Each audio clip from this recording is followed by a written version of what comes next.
नमस्कार, मैं वर्षना, आप देख रहे हैं प्राइम टीवी। वक्त हो गया है प्राइम डिबेट का।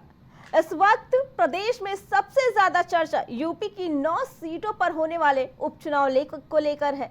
दरअसल ये उपचुनाव सत्ता के सेमीफाइनल का चुनाव माना जा रहा है। इस उपचुनाव में प्रदेश के उत्तर, दक्षिण, पूरब और पश्चिम सभी क्षेत्रों में मतदान होना है। इसलिए राजनीतिक दल इसे प्रदेश में अपनी लोकप्रियता का सैंपल सर्वे भी मान रहे हैं। ऐसे में सभी सियासतदान अपनी एड़ी चोटी का जोर लगाकर किसी भी हाल में जीतना चाह रहे हैं। इस चुनाव में सीधी लड़ाई सपा और भाजपा के बीच है। ना भाजपा अपने सहयोगियों को सीट देना चाह रही है और ना ही समाजवादी पार्टी। यूं कह लीजिए कि दोनों पार्टियां अपनी अपनी ताकत परखना चाह रही हैं, क्योंकि आगामी 2027 के विधानसभा चुनाव में भी लड़ाई इन्हीं दोनों पार्टियों के बीच होनी है। ऐसे में ये उपचुनाव सियासी लिहाज से काफी ज्यादा अहम हो जाता है। आपको बता दें कि उत्तर प्रदेश में होने वाले उपचुनाव को लेकर 9 सीटों के चुनाव की घोषणा हो गई है, जो 13 नवंबर को होने हैं।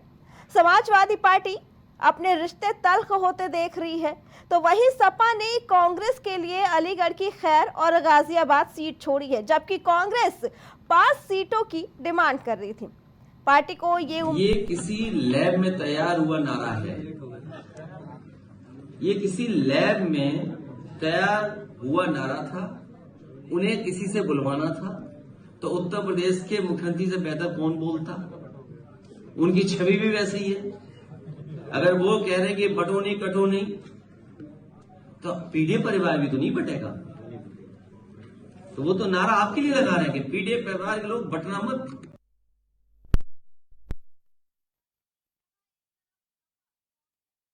दो सीट देना चाह रही है, जबकि कांग्रेस 5 सीटों की डिमांड कर रही थी। तो वही बता दें कि भाजपा ने भी अभी तक निषाद पार्टी को कोई सीट नहीं दी है, जबकि निषाद पार्टी अपने लिए एक सीट मांग रही थी। तो वही भाजपा का कहना है कि अगर निषाद पार्टी चाहे तो एक सीट से चुनाव लड़ सकती है, लेकिन भाजपा के सिंबल पे। बता दें कि पार्टी को ये उम्मीद थी कांग्रेस को कि 5 की डिमांड करेंगे तो कम से कम 3 सीटें तो मिल जाएंगी, लेकिन ऐसा बिल्कुल भी नहीं हुआ। सपा ने सिर्फ 2 सीटें ही कांग्रेस को देने का मन बनाया है। बता दें कि बार्गेनिंग टेबल पर पार्टी अपनी उम्मीदों के अनुरूप सीटें हासिल कर पाने में फेल रही और सपा ने महज 2 सीटें ही छोड़ी। 2 और 5 की लड़ाई में सपा और कांग्रेस की दोस्ती फंसती जा रही है। बता दें कांग्रेस उपचुनाव में महज 2 सीटें छोड़ने के सपा के फैसले से खफा बताई जा रही है, लेकिन चर्चा है कि कांग्रेस अब यूपी में होने वाले उपचुनाव से पीछे भी हट सकती है और सपा को समर्थन दे दी। कांग्रेस खुद उम्मीदवार न उतारकर मऊ की घोसी सीट के लिए उपचुनाव की तर्ज पर सपा का समर्थन कर सकती है, लेकिन फिलहाल कांग्रेस की ओर से इसे लेकर अभी कोई आधिकारिक बयान नहीं आया है। इस चर्चा में हमारे साथ जुड़ चुके हैं भाजपा से विकास पांडे, सपा से धर्मेंद्र सिंह, कांग्रेस से तमजीद अहमद और राजनीतिक विशेषज्ञ विनय तिवारी हमारे साथ जुड़ चुके हैं। आप सभी का बहुत बहुत स्वागत है हमारे प्राइम डिबेट में। सबसे पहले हम ये जानना चाहेंगे सपा से, आखिर क्यों सपा कांग्रेस को सीट नहीं देना चाह रही है? उसकी 5 सीटों की जो मांग थी, क्या सपा को उपचुनाव में ये भरोसा है कि उत्तर प्रदेश के उपचुनाव में वो जीत अपने बल पे हासिल कर लेगी, या फिर कांग्रेस को सीट ना देना हरियाणा वाली नाराजगी है? जी विनय जी, आवाज आ रही है? धर्मेंद्र जी, आवाज आ रही है? ठीक है, किसी टेक्निकल खराबी की वजह से धर्मेंद्र जी से हमारा संपर्क नहीं हो पा रहा है। हम जानना चाहेंगे भाजपा से विकास पांडे जी से। विकास जी, आखिर क्यों भाजपा निषाद पार्टी को उसके अपने सिंबल पे चुनाव नहीं लड़ने दे रही है?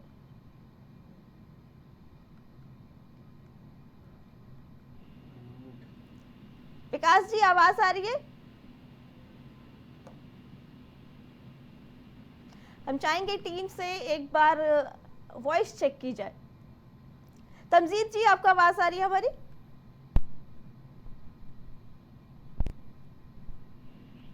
मुझे आवाज आ रही है आपकी। जी, आखिर कांग्रेस को अगर उसकी मनचाही सीट नहीं मिली तो क्या उपचुनाव से कांग्रेस दूरी बना लेगी? क्योंकि कांग्रेस उपचुनाव में कमजोर होती दिख रही है कहीं ना कहीं। जहां वो 5 सीटें मांग रही थी, वहीं सपा अब उसे सिर्फ 2 सीट ही देना चाह रही है। क्या दिखाना चाहती है सपा कांग्रेस को 2 सीट देकर?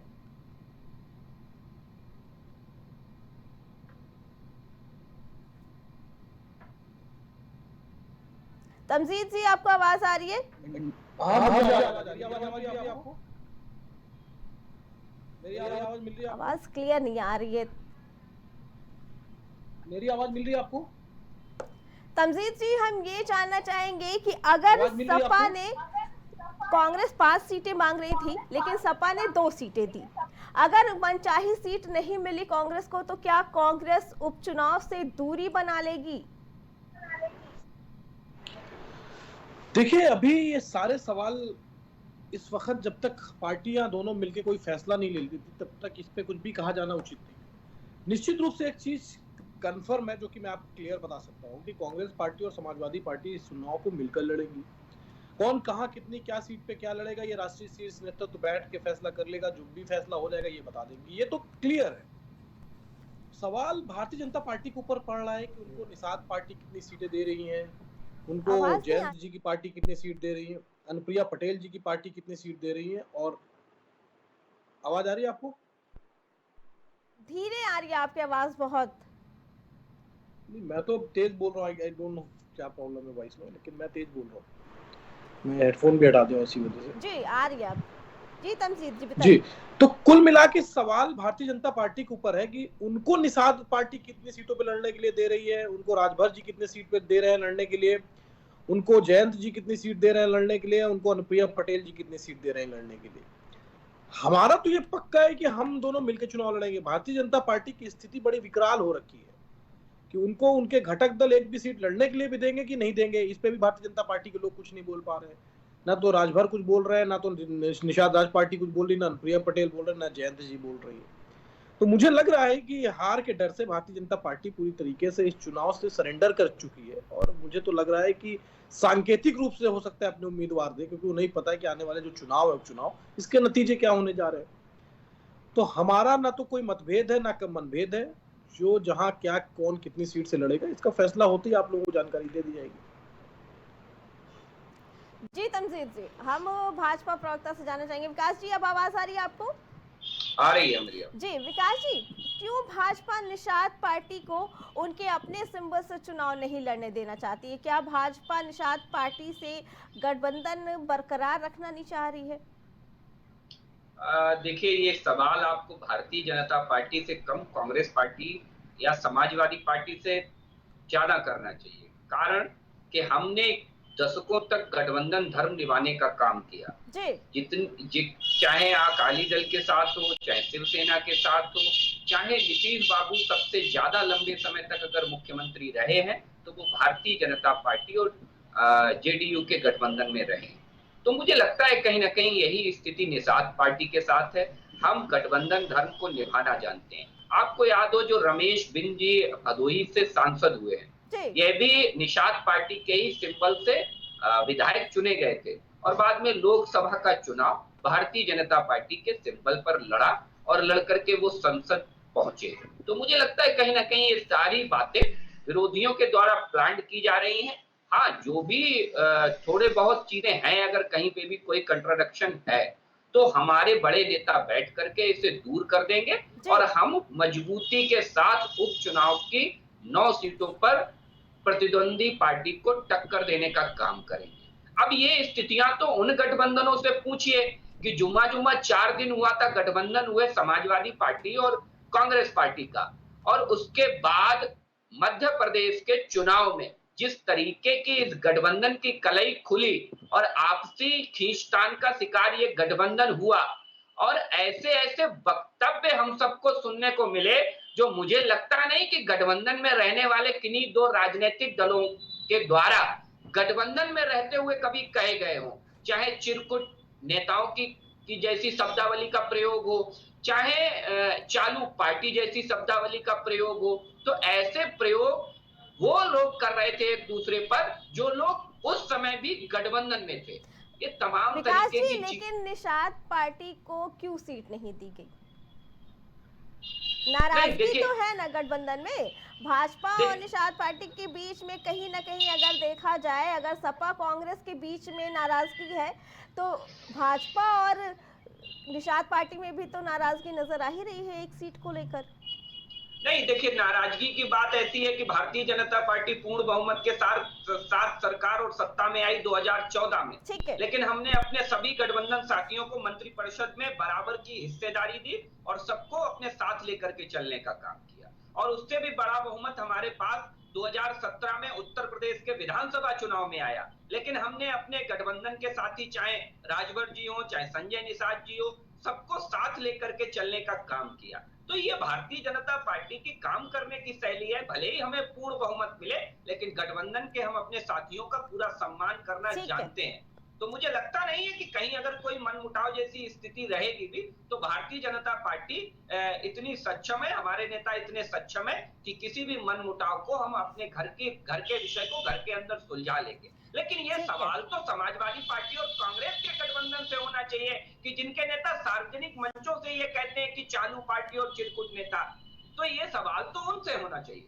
ठीक है, हम धर्मेंद्र जी से जानना चाहेंगे। धर्मेंद्र जी, लोकसभा चुनाव के समय पे एक लाइन बहुत फेमस थी कि दो लड़कों की जोड़ी कमाल कर रही है। क्या लगता है उपचुनाव में वो जोड़ी कहीं ना कहीं बिखरती नजर आ रही है? क्यों नहीं सपा ने कांग्रेस को 5 सीटें दी जब कांग्रेस 5 सीटें मांग रही थी? क्या हरियाणा में सीट ना मिलना ये थी एक वजह नाराजगी की, या फिर यूपी के उपचुनाव में सपा को ये भरोसा है कि वो अपने दम पर अकेले जीत जाएगी चुनाव?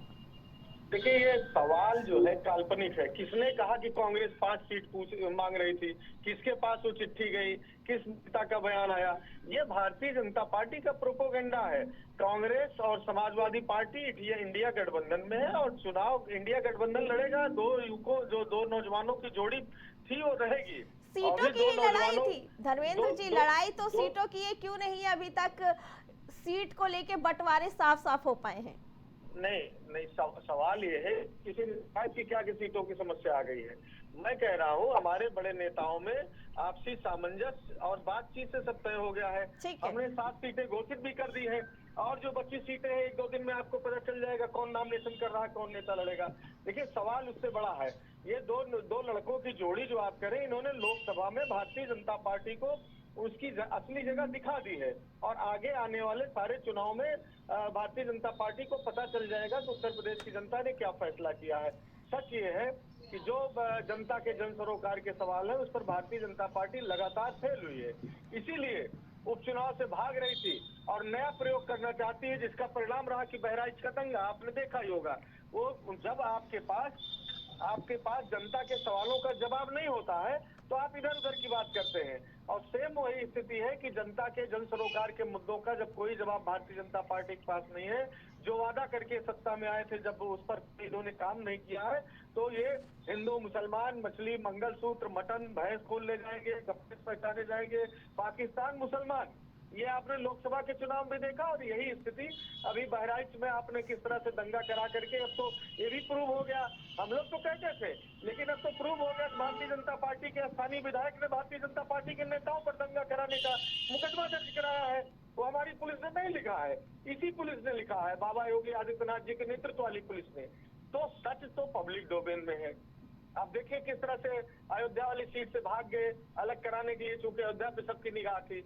ठीक है धर्मेंद्र जी, सवाल तो मिल्कीपुर सीट के लिए भी उठा है कि जहां भाजपा का ये कहना है कि हमने वापस लेने के लिए केस लड़ा और कोर्ट तक गए, तो वहां पे फिर आप लोगों ने फौज खड़ा कर दी, वकीलों की और डेट आगे बढ़ा दी। लेकिन फिलहाल बात गठबंधन को लेकर है, उपचुनाव के गठबंधन को, कि क्यों हरियाणा नतीजे आने के तुरंत बाद सीट अपने प्रत्याशी घोषित कर दिए सपा ने? क्यों नहीं कांग्रेस को सीटें दी? अरे सवाल आपका ठीक है, आपका सवाल पूछने पहले उसी में उत्तर नहीं था। क्या हरियाणा में समाजवादी पार्टी ने एक भी सीट की किसी नेता से मांग की थी? क्या कांग्रेस ने कभी बयान दिया हरियाणा में सपा सीट मांग रहे, हम नहीं दे पा रहे हैं? ये कपोल कल्पित प्रश्न है। हरियाणा में स्वस्फूर्त समाजवादी पार्टी ने बयान दे दिया था कि हम नहीं लड़ेंगे, वहाँ कांग्रेस गठबंधन को मजबूत, कांग्रेस साथियों को मजबूत करेंगे। और उत्तर प्रदेश के अंदर पहले से जो तय था, आज तक आप भी एक किसी कांग्रेस लीडर का नाम बयान बता दीजिए जिस पर आप डिबेट करा रही, जिसने कहा हो हमें सीटें नहीं मिली, हम नाराज हैं। महाराष्ट्र के अंदर देखिए, सीटें घोषित करने का जो कॉन्सेप्ट है बिल्कुल बहुत अच्छा कॉन्सेप्ट है। इसमें हर नेता को, हमारे और दल के भी नेता है, सबको निर्देश है। उससे क्या होता है, कम से कम चाहे हमारे गठबंधन साथी हो, चाहे हमारे नेता कार्यकर्ता हो, वो क्षेत्र में एक्टिव हो जाते हैं, उनको सुस्त पड़ने का कोई मौका नहीं रहता। तो क्षेत्र में पब्लिक डोमेन में रहते हैं, काम करते हैं, और अंत में जिस कैंडिडेट और जिस पार्टी का कैंडिडेट, इंडिया गठबंधन का जो कैंडिडेट डिसाइड होगा, उसके लिए सारे लोग पूरी ताकत। ठीक है धर्मेंद्र जी, हमारे साथ राजनीति विशेषज्ञ भी बैठे हुए हैं। विनय जी, हम ये जानना चाहेंगे, बात गठबंधन की हुई तो पार्टियों ने एक दूसरे के ऊपर इल्जाम लगाना शुरू कर दिया, लेकिन बताते हैं जहां एक तरफ सपा और कांग्रेस में सीट का असमंजस है, तो वहीं भाजपा और निषाद पार्टी के बीच भी सीट को लेकर अनबन चल रही है। क्या लगता है इस बार का जो उपचुनाव है ये गठबंधन में कहीं ना कहीं दरार डाल देगा? देखिए अर्चना जी, अगर उपचुनाव खासकर उत्तर प्रदेश की अगर हम बात करें जी, तो यहाँ पे एक चीज़ तो क्लियर है कि इंडिया वर्सेस एनडीए नहीं है। यहाँ पे बेसिकली भाजपा बनाम समाजवादी सपा है, ठीक। और इन्हीं दो पार्टियों की प्रतिष्ठा भी दांव पे लगी है। इस चुनाव के जो भी रिजल्ट आए उससे सरकार के ऊपर भी, जो उत्तर प्रदेश वर्तमान सरकार है उसके ऊपर भी कोई फ़र्क नहीं पड़ेगा। तो इन नतीजों से सरकार पे भी कोई फ़र्क नहीं पड़ना है। हाँ, नेताओं पे उनकी प्रतिष्ठा जरूर दांव पे लगी है। जहाँ एक तरफ योगी आदित्यनाथ, जिनके नेतृत्व में अभी 2024 लोकसभा चुनाव लड़ा गया, और भाजपा ने जो अपेक्षाएं रखी थीं उस अपेक्षाओं के अनुरूप आश्चर्यजनक नतीजे आए, तो कहीं ना कहीं उनकी प्रतिष्ठा भी दांव पे लगी है इन उपचुनाव में जी। और आशा जितना समाजवादी कर रही थी उससे अधिक जो सीटें मिली हैं, तो अखिलेश की भी प्रतिष्ठा नहीं कह सकते हैं। वो अपना वो जो रिजल्ट जो आया था, जो उन्होंने संघर्ष किया, वो जनाधार बरकरार रखना चाहेंगे अखिलेश यादव भी। इसीलिए दोनों पार्टियां, वो चाहे भाजपा हो या समाजवादी पार्टियां, वो दोनों पार्टियां अपने ही सिंबल पे और अपनी जो उनका नेटवर्क है उसी के सहारे वो आगे बढ़ना चाह रहे हैं। वो अपने सहयोगी दलों के साथ आगे नहीं बढ़ना चाह रहे हैं। अब बात अगर भाजपा की अगर हम करें तो निषाद पार्टी, उसका कोई एक कैंडिडेट था जो ऑलरेडी जो है निषाद पार्टी के सिंबल से वो विधायक बने थे, उसके बाद वही कैंडिडेट लोकसभा चुनाव जीत के चले गए हैं। अब वहाँ पे भाजपा शायद वो ऐसी मुझे जानकारी है कि वो अपने सिंबल पे उनके किसी एक कैंडिडेट को, या उनके सिंबल पे सॉरी, वो अपने किसी एक कैंडिडेट को लड़ाना चाहते हैं जी। दिक्कत इंडिया में ही है। देखिए, इंडिया में अभी जो हमारे साथी प्रवक्ता जो बता रहे थे कि कहीं कोई ऐसा मनमुटाव नहीं है, ऐसे कोई बयानबाजी नहीं हुई है, ये बात सही है कि जो शीर्ष नेतृत्व है वो कांग्रेस का हो या समाजवादी का हो, उन्होंने कोई ऐसे उल जलूल बयान नहीं दिए हैं। लेकिन अब हरियाणा में भी इंडिया गठबंधन ही चुनाव लड़ा था, जम्मू कश्मीर में भी इंडिया गठबंधन ही चुनाव लड़ा था, वहाँ पे भी इंडिया गठबंधन की ही सरकार है, जम्मू कश्मीर में बनी है, लेकिन वहाँ पे कांग्रेस सरकार से बाहर है। और कमोबेश महाराष्ट्र में भी इंडिया गठबंधन ही चुनाव लड़ रहा है, लेकिन वहाँ पे भी सीट बंटवारे को लेके खासकर समाजवादी पार्टी और इंडिया के अंदर जो घमासान चल रहा है, वो भी वहाँ वही बात पब्लिक डोमेन में है, कोई छुपी नहीं है। देखिए, कांग्रेस यहाँ पे भले ही वो अपना कैंडिडेट ना उतारे, लेकिन वो इस चुनाव में, उपचुनाव में वो चुनाव तो लड़ रही है जी। और इस चुनाव के नतीजे ही उसकी, कांग्रेस के कैंडिडेट कोई नहीं है चुनावी मैदान में, लेकिन ये जीत हार कांग्रेस की भी होगी। कांग्रेस रिजल्ट का बेसब्री से इंतजार करेगी, क्योंकि रिजल्ट ही बताएंगे कि 2027 में समाजवादी से उसका समझौता कितनी सीटों पे और किन शर्तों पे होगा। ठीक है तमजीद जी, हम जानना चाहेंगे, कांग्रेस नेशनल पार्टी है, क्यों यूपी के उपचुनाव में इतनी कमजोर और खोई हुई नजर आ रही है? ये आपको दिख रहा है, जनता को नहीं दिख रहा है। हमने अभी लोकसभा के चुनाव में, सुनिए मेरी बात ना, अब आपने सवाल कर दिया तो सुन लीजिए हमारा। अभी अभी लोकसभा के चुनाव हुआ है, इंडिया गठबंधन ने 43 सीटें जीती हैं उत्तर प्रदेश के अंदर। मुझे नहीं समझ में आ रहा है कि आप इतना कमजोर और कहां से मजबूत का फैसला कर ले रही है। मुझे नहीं पता गठबंधन में उसके ही पीछे का फैक्ट एंड सपा फिगर के क्या है। आगे, गठबंधन में ही नहीं, क्यों सपा उत्तर प्रदेश देखिए, में आप सपा फिर आगे बात है समझिए, और आप फिर कांग्रेस जो नेशनल पार्टी है आप वो पिछड़ती नजर आ रही है। अभी आप फिर नहीं समझ पा रही जी। हैं, अभी बात को आप नहीं समझ पाएंगे। लोकसभा चुनाव में एक इंडिया गठबंधन बना, ठीक है। इंडिया गठबंधन में बहुत सारे दल हुए, इसमें समाजवादी पार्टी भी है, कांग्रेस भी है, बहुत सारे दल। तो उत्तर प्रदेश के अंदर जो व्यवस्था की गई है, पूरे देश के अंदर जो व्यवस्था है कि इंडिया गठबंधन जो एक विचारधारा है, उस विचारधारा के बैनर के तरह सारे दल चुनाव लड़ेंगे। समाजवादी पार्टी और कांग्रेस पार्टी भी इसको अलग करके मत देखिए, हमने भी 17 में से 6 सांसद हमारे ही बने हुए पानी में। तो आप इसको कमजोर और मजबूत के लहजे से मत देखिए। इतना आप तय समझिए कि मुद्दे भारी रहेंगे और कांग्रेस पार्टी और समाजवादी पार्टी मिलकर भारतीय जनता पार्टी को हराएंगे। गोल कॉमन है, अर्जुन की तरह हम लोगों की निगाह मछली की आंख पे है, कहीं भटकने वाला नहीं है, किसी भी तरीके से ये भटकेगा नहीं। और पूरी तरीके से मुतमईन रहिए, पूरी मजबूती के साथ इंडिया गठबंधन दल 9 की 9 सीट पे, 10वीं सीट पे तो भारतीय जनता पार्टी हिम्मत नहीं जुटा पाई चुनाव कराने का, क्योंकि अभी अयोध्या की हार से उबर नहीं पाए। इन्हें पता है कि अयोध्या के बाद जब मिल्कीपुर अगर हारते तो पूरे देश के अंदर इसका मैसेज जाता। इस डर और इस हिम्मत नहीं करा पाए कि वो चुनाव करा लेते मिल्कीपुर के अंदर। तो 9 सीटों पर चुनाव कराने के अंदर बहुत मुश्किल से वहां पे भी हिम्मत पड़ी। आप बात समझिए, 6 महीने के अंदर, चूंकि संवैधानिक व्यवस्था है कि 6 महीने के अंदर चुनाव होना है, इस वजह से 6वें महीने चुनाव कराने की हिम्मत जुटा पाए। तो हिम्मत जो जुटाने का प्रयास ये मिल्कीपुर में तब भी नहीं कर पाए। तो बड़ी चीज यही है कि भारतीय जनता पार्टी पूरी तरीके से चुनाव में हताश है, निराश है, उन्हें नतीजे पता है। इसी वजह से कोई मुद्दों पे बात नहीं कर रहे हैं, लोगों को बांटने की बात कर रहे हैं। लेकिन लोग पूरी तरीके से एकजुट है, जातीय जनगणना के मुद्दे पे एकजुट है, 50% आरक्षण की सीमा को तोड़ने के मुद्दे पे एकजुट है, SC ST OBC के हक और हुकूक को देने के लिए एकजुट है, बेरोजगारी के लिए एकजुट है, किसान को न्याय दिलाने के लिए एकजुट है। इन सारे मुद्दों के पीछे इंडिया गठबंधन के नीचे सारे दल एकजुट है। भारतीय जनता पार्टी इन सारे उपचुनाव में पूरी तरीके से परास्त होने जा रही है। ठीक है, विकास जी जवाब दीजिए तमजीद जी की बात का। मिल्कीपुर सीट पे चुनाव से डर रही है भाजपा, इसलिए जानबूझ के वहां के उपचुनाव को टाल रही है। अच्छा, मुझे एक बात पूछनी थी हमारे कांग्रेस के सम्मानित साथी से। जी, समाजवादी पार्टी ने कांग्रेस पार्टी को 2 सीटें ऑफर करी, ये आप भी जानती हैं, और वो 2 सीटें कौन सी हैं? गाजियाबाद और खैर विधानसभा, यही 2 ऑफर किए हैं ना। जी। दिक्कत यहाँ पर है कि कांग्रेस पार्टी के साथ समाजवादी पार्टी वैसे ही पेश आ रही है जैसे लोकसभा चुनाव में पेश आई। 17 लोकसभा की सीटें समाजवादी पार्टी ने कांग्रेस पार्टी को ऑफर की, और मैंने कई बार आपकी डिबेट में कहा था कि उन 17 में से 12 लोकसभा सीटें ऐसी थी जहां कांग्रेस पार्टी की जमानत जब्त हुई थी पिछले चुनाव। तो इस बार भी वही स्थिति है कि गाजियाबाद की जो सीट ऑफर की है वहां कांग्रेस पार्टी लगातार 4थे और 5वें नंबर की पार्टी। खैर विधानसभा सीट तो ऐसी है जहां कांग्रेस पार्टी चुनाव ही नहीं लड़ी थी पिछली विधानसभा। तमजीद जी विकास जी को जवाब दे दीजिए, फिर धर्मेंद्र जी के पास विकास जी विशेषज्ञ नहीं है समाजवादी पार्टी और कांग्रेस के, ये विशेष। अरे सर सुन लीजिए भाई, अभी हमारे एक पैनलिस्ट साथी विश्लेषक महोदय कह रहे थे कि बड़े नेता आपस में बयानबाजी नहीं करते हैं, लेकिन कांग्रेस को चालू पार्टी किसने कहा था? मुझे लगता नहीं उनसे बड़ा नेता कोई समाजवादी पार्टी में है जिसने कांग्रेस पार्टी के लिए चालू पार्टी जैसे शब्दों का प्रयोग किया। आपकी पार्टी में तो कोई नेता और नहीं एक है। बड़ी जनसभा में, ये भी नहीं कि कहीं कोई किसी मीटिंग में कहा हो, एक बड़ी जनसभा में उन्होंने कांग्रेस के लिए ऐसे शब्दों का प्रयोग किया।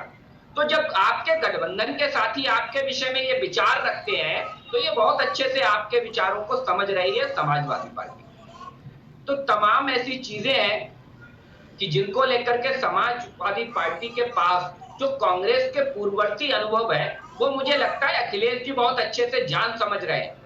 क्योंकि आपको याद होना चाहिए कि मुलायम सिंह यादव जी ने एक बाकायदा पत्रकार के सवाल के जवाब में ये कहा था कि हम किसी से भी गठबंधन कर लेंगे लेकिन कांग्रेस पार्टी से हम गठबंधन की सोच भी नहीं सकते।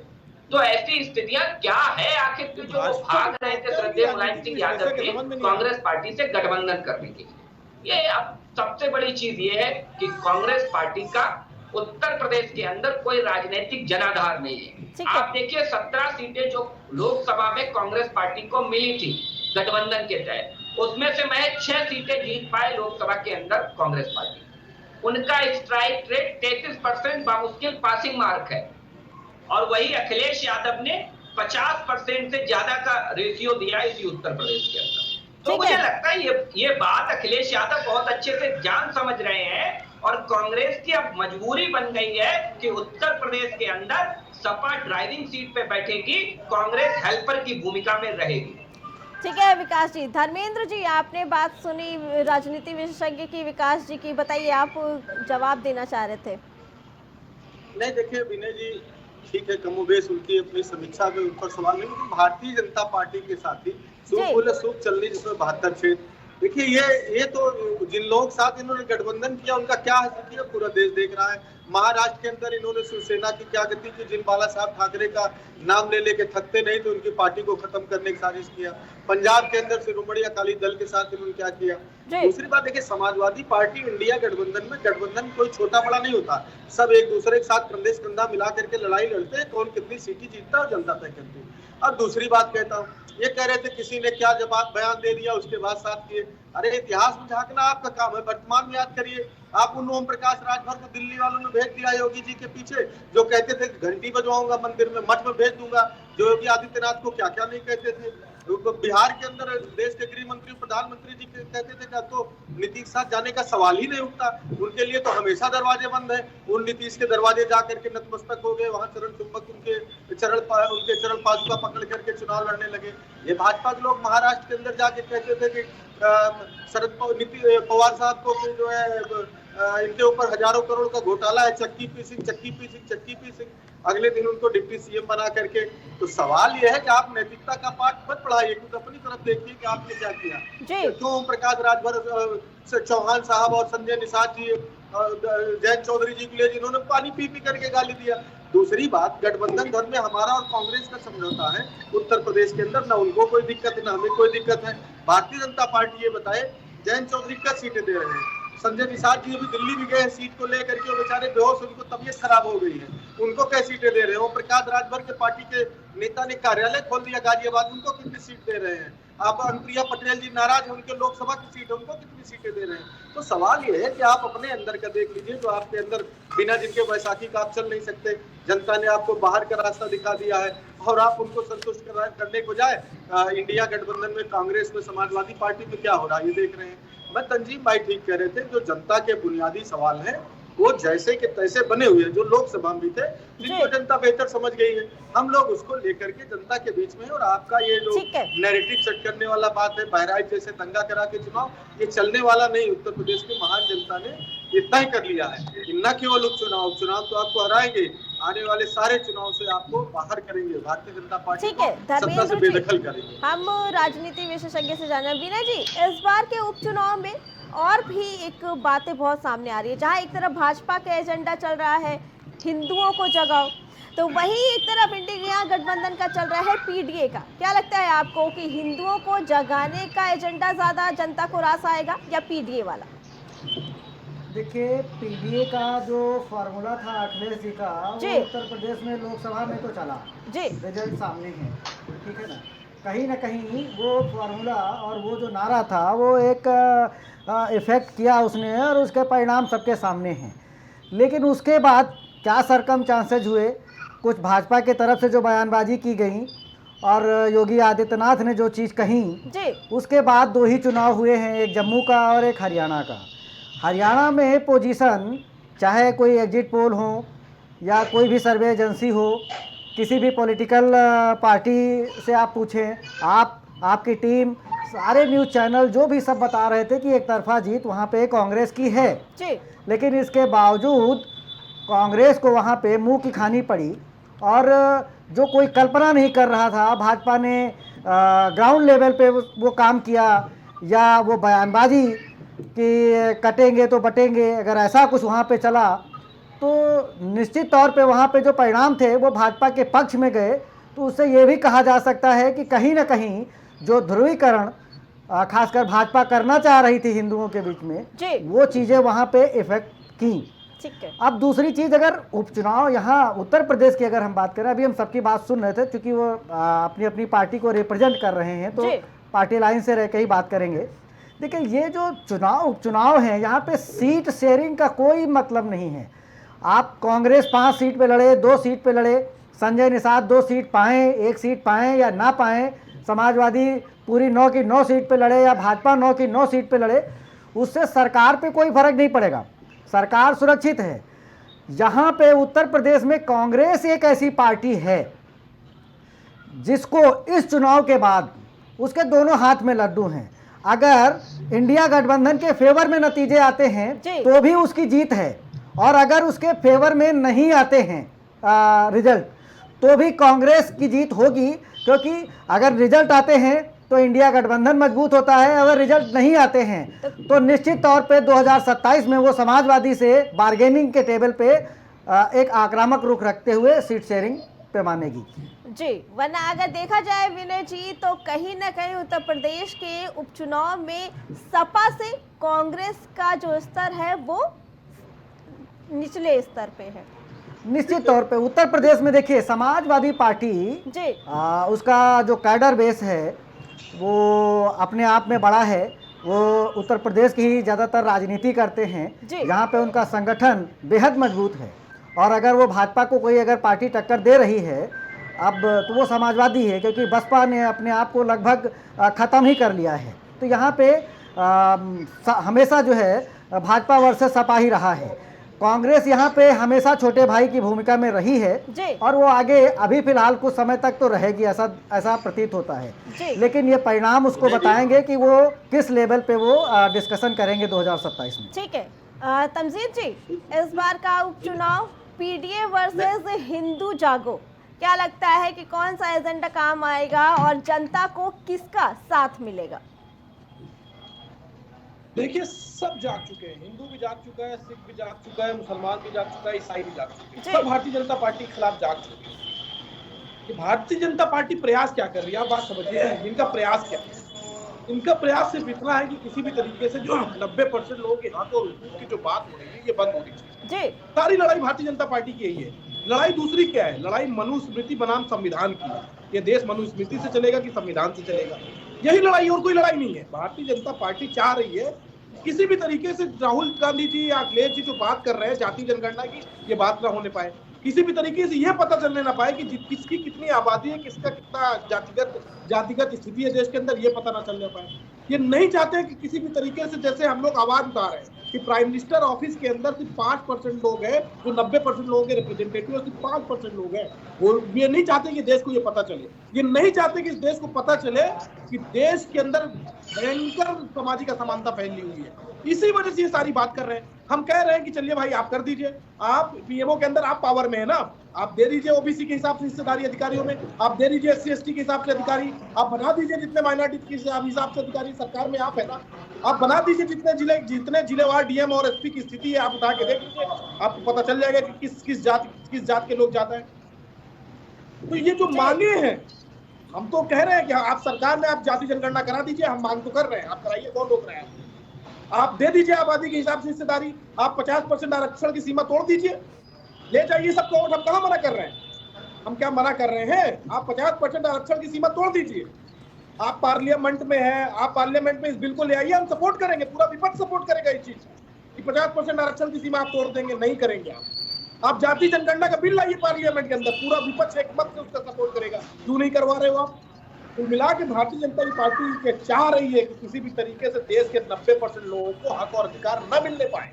ये चाह रहे हैं कि इस देश की संविधान खत्म हो। ठीक है तमजीद जी, तो भाजपा का जो कहना है कि हिंदू जागो, जी तमजीद जी, तो भाजपा का जो जी भाजपा का जो नारा है कि हिंदू जागो, जगोगे नहीं तो कटोगे बटोगे, क्यों ऐसा बोल रही है भाजपा? बात सुनिए आप, वो सही कह रहे हैं। हिंदू नहीं जागो, हिंदू ही नहीं जागो, हिंदू जागो, मुसलमान जागो, सिख जागो, ईसाई जागो, सब लोग जागो भारतीय जनता पार्टी के खिलाफ। ये नारा है हमारा और ये नारा कामयाब हो गया है। हिंदू आप अगर हिंदू की बात कर रहे हो, आप क्यों नहीं हो SC ST OBC को रिप्रेजेंटेशन देना चाह रहे हो भाई?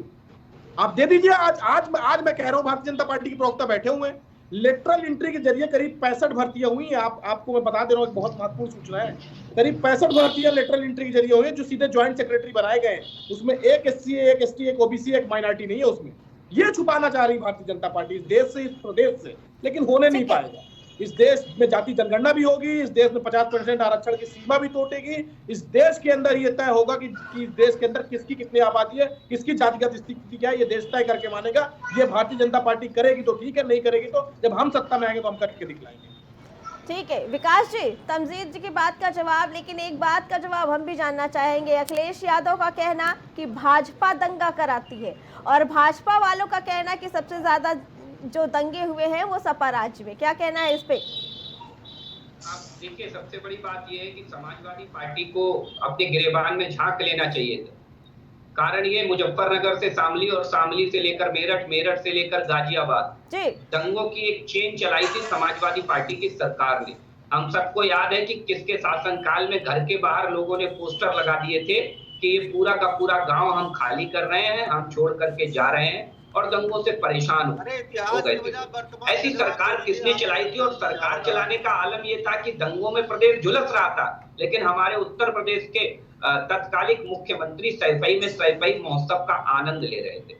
तो ऐसी सरकार चलाने वाले आज दंगों को लेकर के जब बात करते हैं तो जनता बहुत जोर से उन पर हंसती है।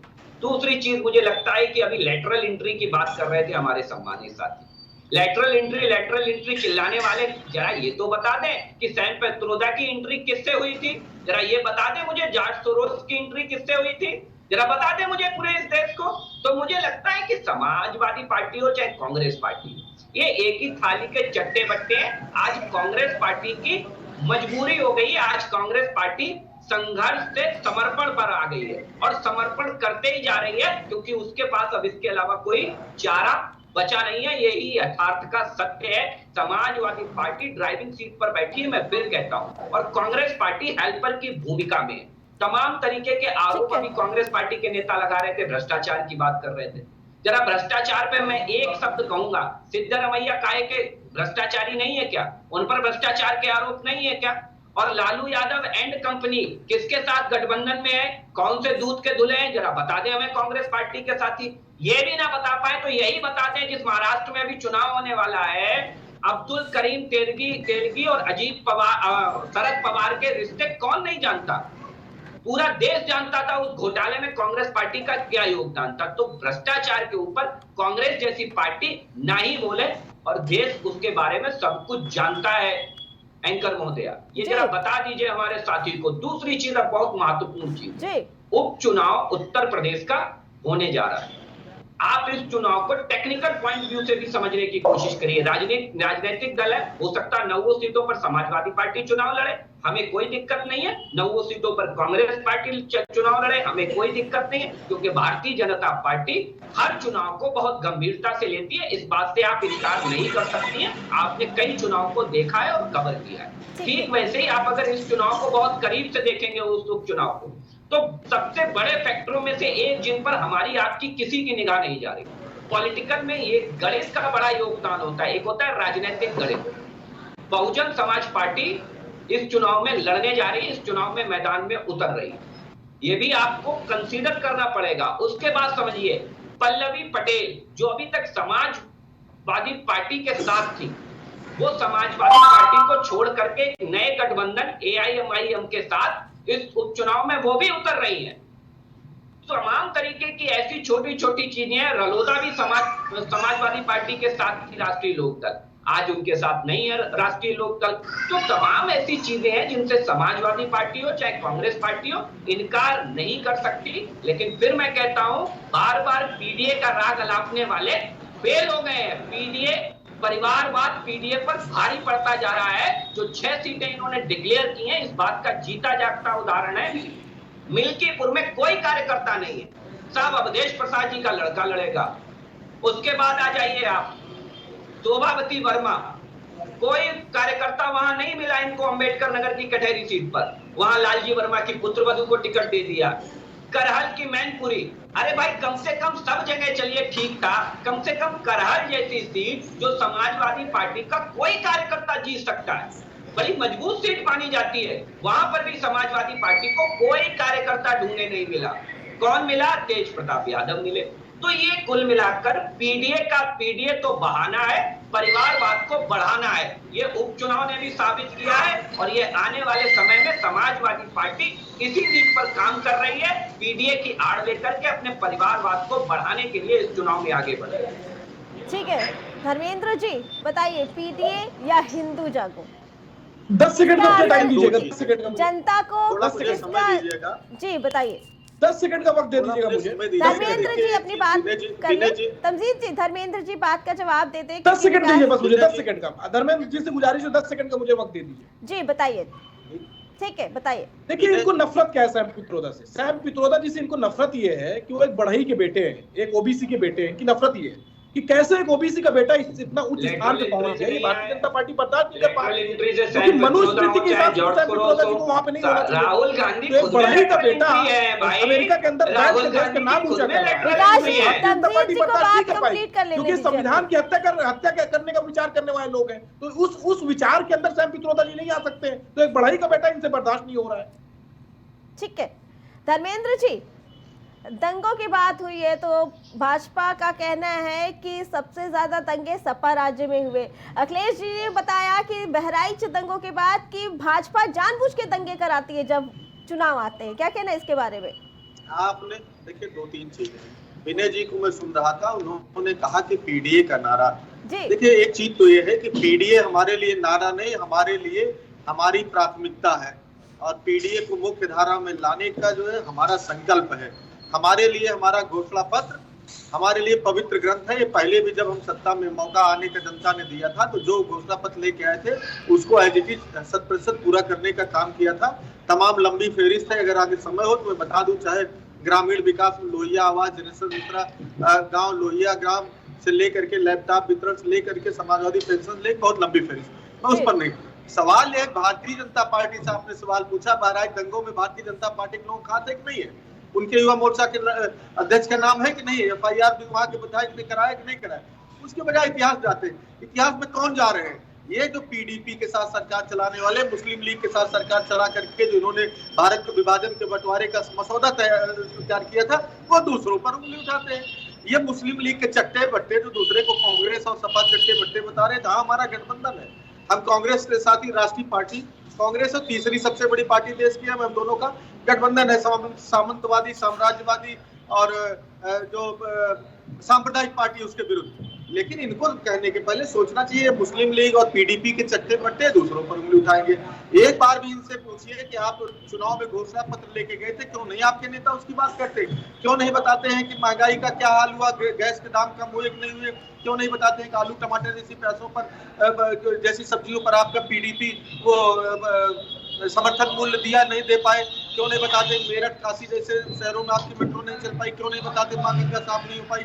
क्यों नहीं बताते कि 100 मेट्रो सिटी बनाने का वादा किया तो नहीं हो पाया? क्यों नहीं बताते उत्तर प्रदेश पूरे गड्ढों में चला गया? क्यों नहीं बताते नौजवानों को नौकरियां नहीं दिया? ये कहीं कटोगे तो बटोगे। अरे साहब, आपको सरकार दे दिया, सत्ता में आते हिंदू खतरे में कर देते हैं आप। ऐसी सत्ता से क्या फायदा? और पीछे इतिहास की बात जब दोहराते हैं, इतिहास के आपके प्रोपोगंडा चलते जनता ने आपको मौका दिया। आप अपने कामों को गिना करके अगर दम है तो आप आइए। महंगाई, बेरोजगारी, भ्रष्टाचार, नौजवान, आधी आबादी, छात्र, स्वास्थ्य व्यवस्था, शिक्षा व्यवस्था, उस पर अगर कुछ काम किया हो तो उसकी बात करिए। लेकिन आप कटोगे तो बटोगे, हिंदू मुसलमान से आगे नहीं बढ़ पा रहे हैं। दूसरी बात, 9 की सीटों में 9 की 9 सीट भारतीय जनता पार्टी हारने जा रही है। जो है अभी तक एक भी कैंडिडेट घोषित नहीं कर पाई, वो हमारे कैंडिडेटों पर उंगली उठा रही है। अरे हमारे यहाँ जो जनता के बीच में रहता है, क्या लालजी वर्मा हमारे कार्यकर्ता नहीं है, अवधेश प्रसाद हमारे कार्यकर्ता नहीं? आपको दिक्कत है कि लालजी वर्मा पीडीएस आते हैं, अवधेश प्रसाद पीडीएस आते हैं, तेज प्रताप पीडीएस आते हैं, तो पेट में दर्द जो है उसको बताइए कि आपको पिछड़ों से, दलितों से, मुख्य धारा से जो छूट गए, अगड़ों से, मुसलमानों से दिक्कत है। आप तो सामंतवादी जो 2% 1% लोग हैं जिनको सारे संसाधनों पर कब्जा है उसकी बात करते हैं। उसके अलावा किसी की बात करिए तो आपके पेट में दर्द उठ जाता है। राजनीतिक रूप से गुजरात के 2 लोगों को, मोदी जी को और अमित शाह जी को, आपने पूरी राजनीति देश की भारतीय जनता पार्टी उनके हवाले कर दिया। व्यापारिक रूप से गुजरात के 2 व्यापारी अडानी अंबानी को। तो सच तो ये है जो पब्लिक डोमेन में है। सच ये है कि अगर आपके अंदर जरा भी नैतिकता हो तो आप अपना घोषणा पत्र लेकर के 2017 का हो, चाहे 14 का हो, 2019 का हो, चाहे 2022 का हो, ये घोषणा पत्र लेकर के आइए और जनता को बताइए उसमें कितना वादे आपने पूरा किया। क्या आपने गैस के दाम कम करने की बात की थी कि नहीं की थी? महिलाओं को निःशुल्क गैस देने की बात की थी कि नहीं की थी? तो अगर एक भी वादा नहीं पूरा किया है तो जनता क्यों वोट दे, इसको बताइए। ठीक है धर्मेंद्र जी। विनय जी, इस बार कांग्रेस सपा की तरफ से कहा गया कि भाजपा जानबूझकर दंगा कराती है जब चुनाव आते हैं, तो वही भाजपा की तरफ से ये कहा जाता है कि सबसे ज्यादा दंगे सपा राज्य में हुआ है। क्या कहना है इसके बारे में? कौन है दंगाइयों का सरदार? नहीं, बहराइच दंगों में भारतीय जनता पार्टी के लोग हैं कि नहीं, ये ठीक है, हम विनय जी से इसका जवाब लेना चाहेंगे। धर्मेंद्र जी, विनय जी, कौन है दंगाइयों का सरदार? देखिए, हिंदुस्तान में जितने भी दंगे हुए हैं जी, सब राजनीतिक कारण से ही हुए हैं।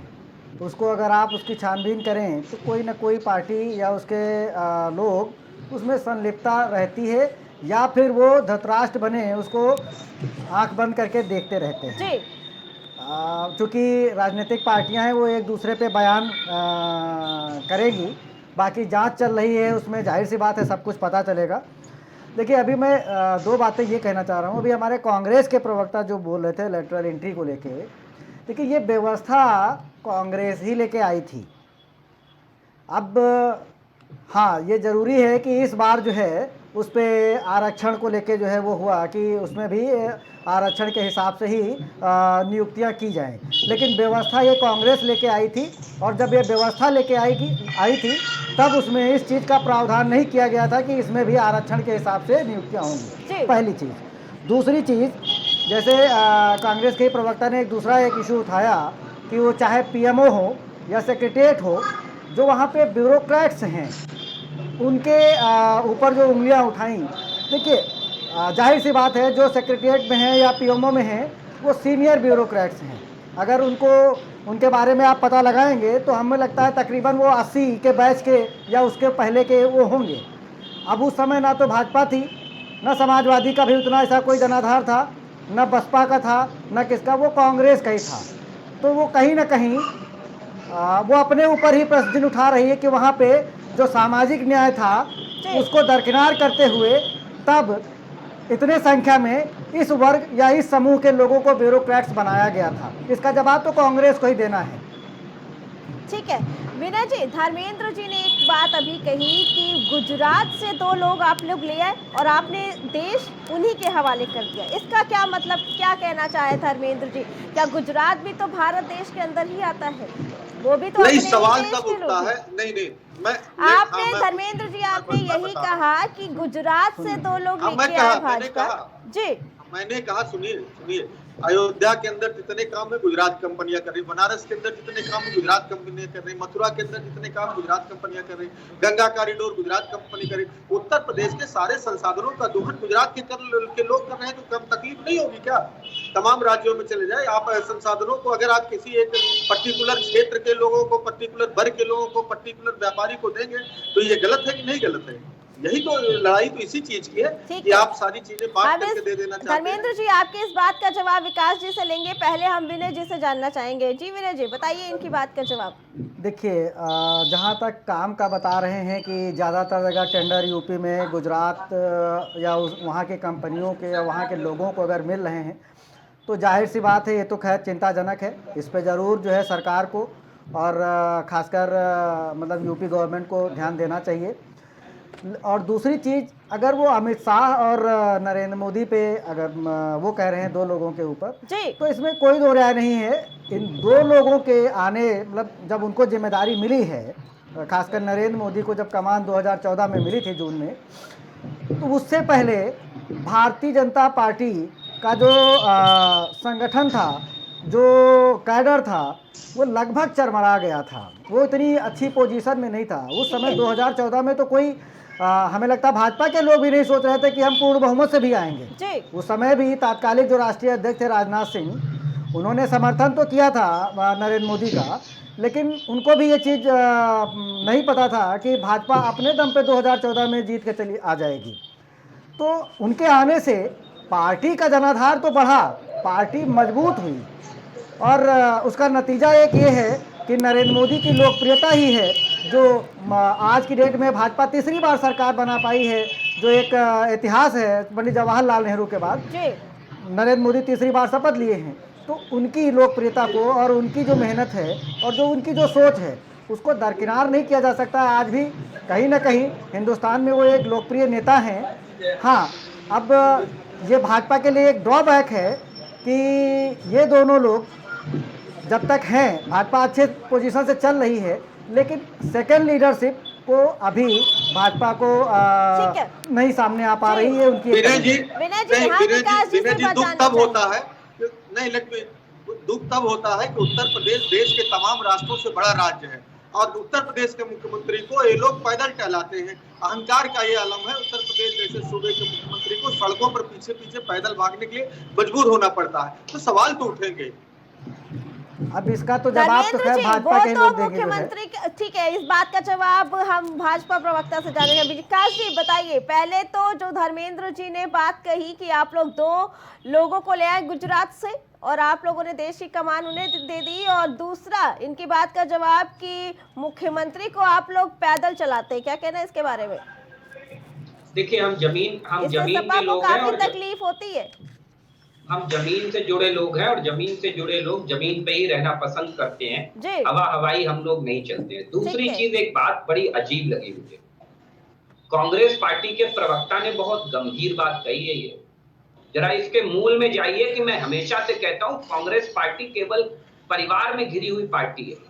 साबरमती के संत तूने कर दिया कमाल किस धरती से आते थे, जरा पूछ लीजिए हमारे कांग्रेस सपा प्रवक्ता की लाइन थी ये सपा प्रवक्ता से धर्मेंद्र जी का कहना था कि आप लोग गुजरात से ले आए। जी बताइए। जी, सपा प्रवक्ता आज इंडी गठबंधन का हिस्सा है ना, ठीक है, और मुझे लगता है कि श्रद्धेय हम सबके आदरणीय बापू का तो सम्मान सभी करते होंगे। उसी गुजरात की धरती ने वो लाल जन्मा था।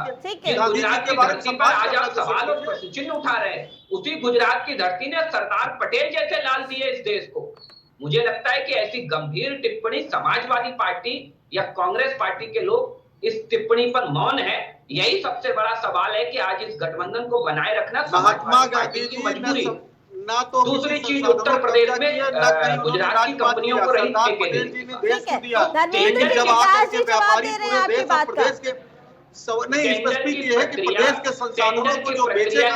टेंडर दिए जाते हैं। खुद में कह रहे हैं टेंडर दिए जा रहे हैं, तो टेंडर एक प्रक्रिया के अंतर्गत दिए जाते हैं और मुझे लगता है कि उस प्रक्रिया के अंतर्गत ही जो भी कंपनियां क्वालिफाई करती होंगी उन्हें उसका काम दिया जा रहा है। तीसरी चीज, मुझे लगता है कि गुजरात इस उत्तर प्रदेश का सबसे डेवलप्ड राज्यों में से, इस देश के सबसे डेवलप्ड राज्यों में से एक है। आपको याद हो कि जब नैनो को बंगाल से निकाला गया तो नैनो ने प्लांट अपना गुजरात में लगाया। तो गुजरात औद्योगिक हब है और तमाम ऐसी कंपनियां हैं जो गुजरात से ताल्लुक रखती हैं। इसमें इस चीज से आप भी इनकार नहीं कर सकती। अब दिक्कत वहां पर है कि अपने अंदर ना झांक करके इधर उधर की बात ना कर रहे पर ये बता कि काफिला क्यों लूटा। क्यों आप लेटरल एंट्री की बात करते समय अपने गिरेबान में झांकना भूल जाते हैं?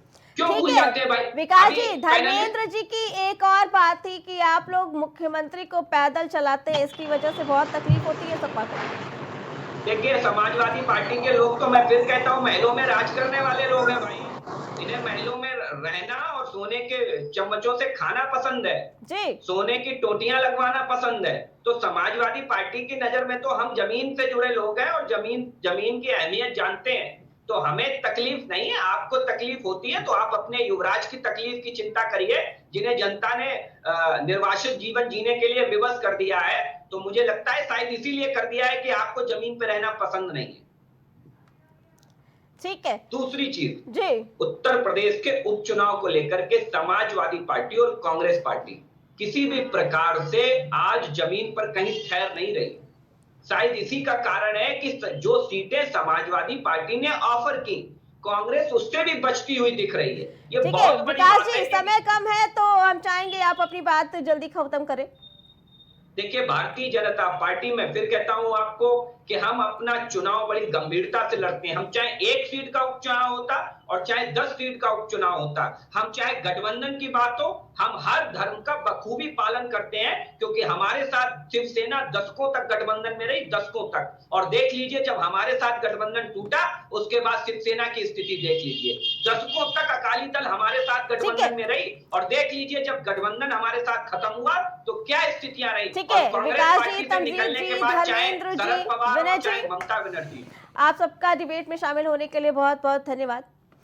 तो ये गठबंधन था जहां एक तरफ आने वाले उपचुनाव में सपा और कांग्रेस के बीच दरार नजर आ रही है, तो कहीं ना कहीं भाजपा के गठबंधन में भी दरार होती नजर आ रही है। प्राइम डिबेट में फिलहाल इतना ही, बाकी खबरों के लिए देखते रहे प्राइम टीवी।